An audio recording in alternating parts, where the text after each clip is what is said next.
Jangan pernah mengganggu singa yang sedang berzikir, karena saat ia mulai mengaum, Anda tidak akan pernah bisa menghentikannya.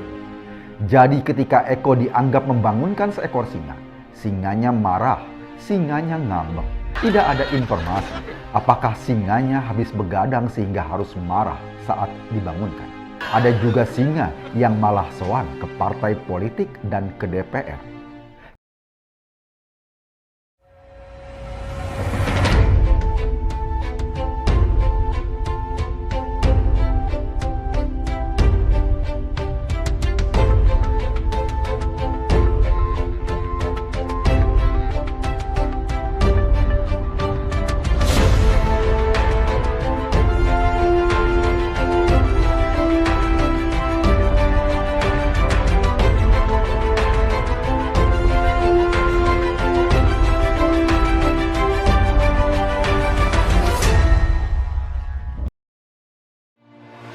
Pegiat media sosial Eko Kuntadi atau Pentol Korek kembali mengkritik langkah Ustadz Adi Hidayat yang akan membawa masalahnya ke ranah politik dan bukannya ke ranah polisi.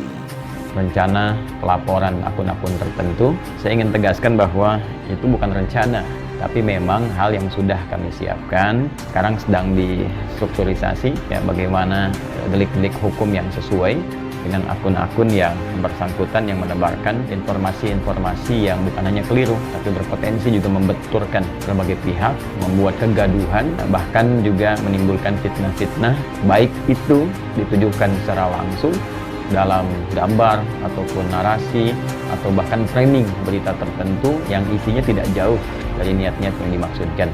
Kami pantau memang sudah ada jejak-jejak digital di masa lalu yang memang terlihat juga, yaitu insya Allah saya ingin tegaskan bahwa saya bukan ustadz, bukan ulama yang cuma mengajar ya, tapi kita insya Allah sangat profesional. Kita punya tim riset, kita punya tim IT, jadi orang-orang yang sering membuat iseng atau berniat sengaja yang menjatuhkan atau misalnya mohon maaf ya membuat satu berita untuk mengesankan citra buruk ya, mendowngrade seseorang gitu, itu insya Allah sudah ada jejak-jejaknya. Saya pastikan insya Allah dengan izin Allah Subhanahu wa Ta'ala, bahkan hari ini ya para pengacara kami juga nanti dari berbagai pihak ingin coba menyelesaikan hal-hal yang bisa memecah belah bangsa. Saatnya kita rekonsiliasi, saatnya kita menata bangsa lebih baik, kompak, bersatu, memajukan bangsa ini. Jadi mungkin bukan sudah niat lagi kali ya, karena sudah berproses dalam pengertian sekarang tim Ustadz Adi Hidayat sedang mengumpulkan materi-materi yang diperlukan untuk ke arah sana. Tapi perlu diluruskan sebetulnya alurnya dari pengumuman Ustadz Adi Hidayat, kemudian ada tweet, kemudian ada pelaporan dan lain sebagainya. Sebetulnya alurnya tidak linear begitu gitu, dan aktornya tuh tidak disebutkan oleh Ustadz Adi Hidayat. Jadi sampai hari ini sebetulnya Ustadz Adi Hidayat belum pernah menyebutkan satu nama pun siapa. Tapi memang setelah donasi itu diumumkan dan kemudian ada penyerahan pertama secara simbolis ke Majelis Ulama Indonesia, nah muncullah narasi-narasi yang kemudian mempersoalkan tentang donasi ini.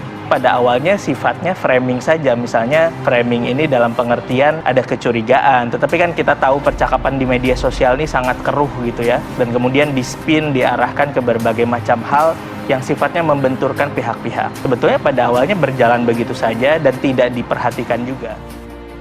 Wah, berencana melaporkan Eko Kuntadi atas dugaan fitnah soal penggalangan dana untuk Palestina. Eko mengatakan, masalahnya simpel, jika ada yang melanggar hukum, bawa ke ranah hukum. Buktikan proses penggalangannya sesuai hukum. Proses pelaporannya juga akuntabel. Kenapa jadi membawa ke ranah politik? Mau ketemu DPR segala, tulis Eko Kuntadi. Eko memang berkali-kali tidak hanya Ustadz Adi Hidayat yang difitnah olehnya, tetapi banyak lagi Ustadz dan para tokoh-tokoh yang difitnah oleh Eko Kuntadi. Terkait Ustadz Adi Hidayat, Eko menuliskan beberapa cuitan yang menyudutkan Ustadz Adi Hidayat mengenai transparansi galangan dana untuk Palestina yang sudah mencapai 60 miliar. Tudingan Eko yang menuliskan Alhamdulillah terkumpul 60 miliar, diserahkan 14 miliar, membuat Ustadz Adi Hidayat bereaksi. Ia menegaskan tidak akan main-main terhadap akun-akun yang sengaja membuat framing atau fitnah atas aksi penggalangan bantuan donasi untuk Palestina. Ia mengatakan akan segera melaporkan para pembuat fitnah tersebut ke pihak polisi. Ustadz Hadi mengatakan, sekali lagi saya tegaskan, itu bukan rencana, tapi memang hal yang sudah kami siapkan. Sekarang sedang distrukturisasi bagaimana delik-delik hukum yang sesuai dengan akun-akun yang bersangkutan yang menyebarkan informasi yang bukan hanya keliru, tapi berpotensi membenturkan berbagai pihak kegaduhan, bahkan juga menimbulkan fitnah-fitnah. UA memastikan akun-akun yang bakal dilaporkan terindikasi menyebarkan informasi yang bermuatan fitnah dan membuat kegaduhan, baik yang ditujukan secara langsung melalui gambar, narasi atau framing-framing berita tertentu yang berisi fitnah dan framing negatif. Memang pihaknya telah memantau jejak-jejak digital di masa lalu yang terlihat juga.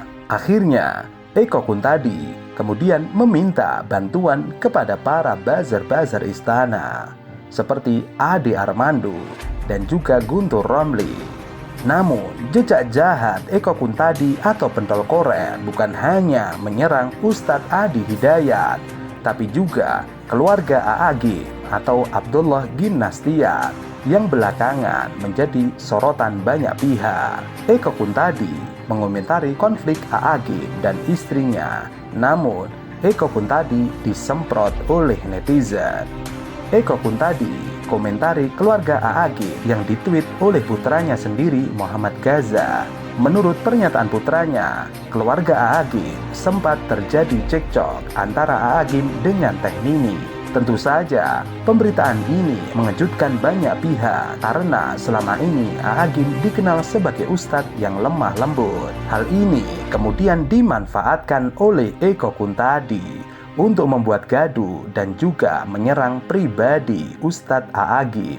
Eko mengatakan mengaku sedih mengetahui fakta tersebut.